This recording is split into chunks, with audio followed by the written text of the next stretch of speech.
this increases your iman. This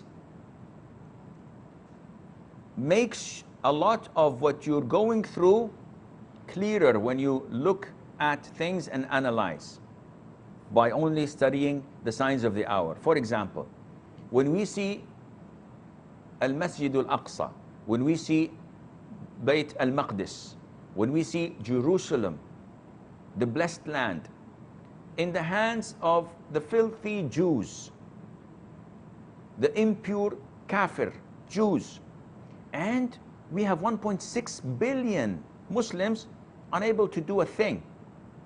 If you have, we have a saying, if you have 5 Muslims, you would get 6 opinions.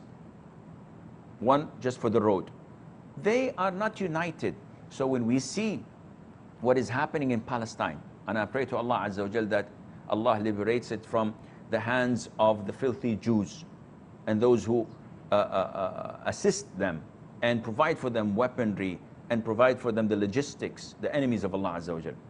When we see what's happening there, we feel depressed and we feel down.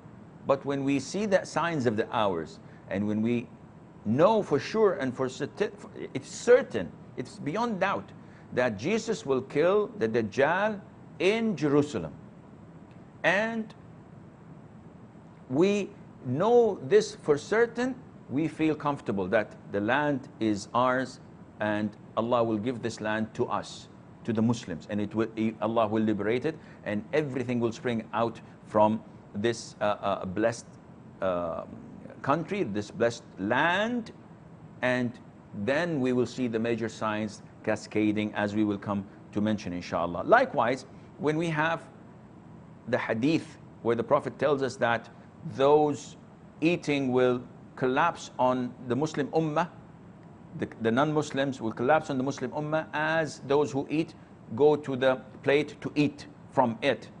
So when they're hungry, they all come and collapse to eat from a dish or from a big plate. The non-Muslims will collapse on the Muslim ummah likewise. This is the hadith of Prophet ﷺ. This is exactly what's happening. Muslims are worthless. They have no power. They have no opinion. No one listens to them. Why? Because the Prophet told us in the hadith, when the companions say, why would the whole world collapse on us? Is it because we're few? The Prophet said, no, you are a lot. But you are like the foam of a flood. The foam that comes on top, it's worthless. Nobody would pay a penny to buy it. And Allah Azza wa Jal would throw the fear of death in your heart, and Allah would throw al-wahan in your hearts. And so they ask, what is wahan?